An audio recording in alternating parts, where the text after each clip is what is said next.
میرے دوستوں، بزرگوں، عزیزوں، اس کام کی ذمہ داری کے اٹھانے والوں کا سب سے بڑا کام یہ ہے کہ وہ اجتماعیت کو باقی رکھنے کے لیے اپنی نفس کی خواہش سے نکلیں، اپنے نفس کی خواہش سے نکلیں۔ کیا مطلب ہے نفس کی خواہش سے نکلنے کا؟ کہ نفس کی خواہش سے نکلنے کا مطلب یہ ہے کہ جو ذمہ دار طے کر دے تمام چھوٹے بڑوں کی، تو ایک بات ہو جائے۔ اگر ان کی بات میں وحدت کلمہ نہیں ہے، اگر ان کی بات میں وحدت کلمہ نہیں ہے تو غیر ہر ممکن غالب آ جائیں گے، اور اگر ان کی بات میں وحدت کلمہ ہے تو غیر مغلوب ہو کر اور نامراد ہو کر واپس ہو جائیں گے۔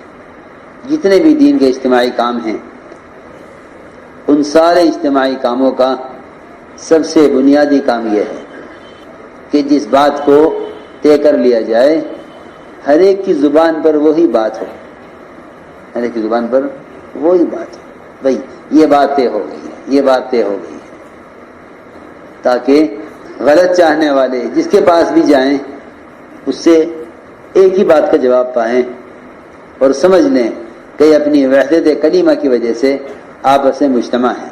واقعی میں سچی کہتا ہوں، اگر وحدت کلمہ ہو تو نہ کسی ہتھیار کی ضرورت ہے، نہ کسی مقابلے کی ضرورت ہے۔ اگر وحدت کلمہ ہو، اس سے بڑی کوئی قوت نہیں ہے، اس سے بڑی کوئی قوت نہیں ہے، اس سے بڑی قوت نہیں ہے۔ سب سے بڑی قوت وحدت کلمہ ہے۔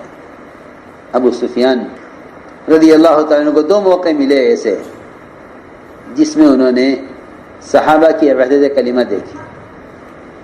ایک تو بادشاہ کے اور صحابہ کی جماعت کے سوالات میں وہاں دیکھا انہوں نے کہ ان کے درمیان وحدت کلمہ ہے، چاہے یہ اپنے ذمہ دار سے اور اپنے مرکز سے کتنے بھی دور نکلے ہوئے ہوں، ان سب کی بات متکلم بات کرتا تھا، سارے صحابہ کہتے تھے ہاں بات یہی ہے جو یہ کہہ رہا ہے، بات یہی ہے جو یہ کہہ رہے ہیں۔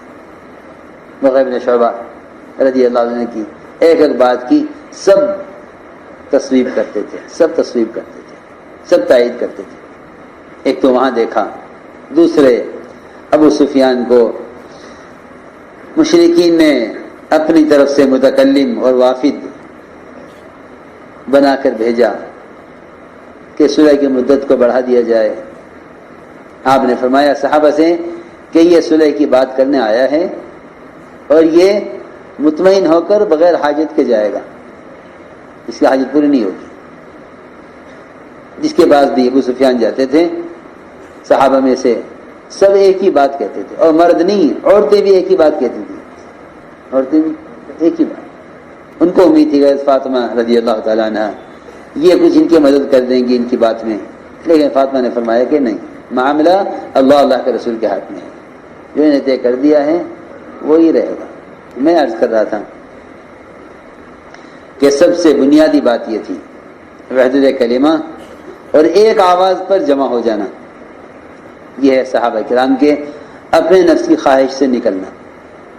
کتنے مواقع ایسے ہیں جہاں صحابہ کرام کو ایک آواز لگائی گئی اور سب ایک آواز پر جمع ہو گئے، آپس میں جتنے چاہے اختلافات ہوں، لیکن صحابہ کرام دعوت کے تقاضے پر ایک دم مجتمع ہو جاتے تھے۔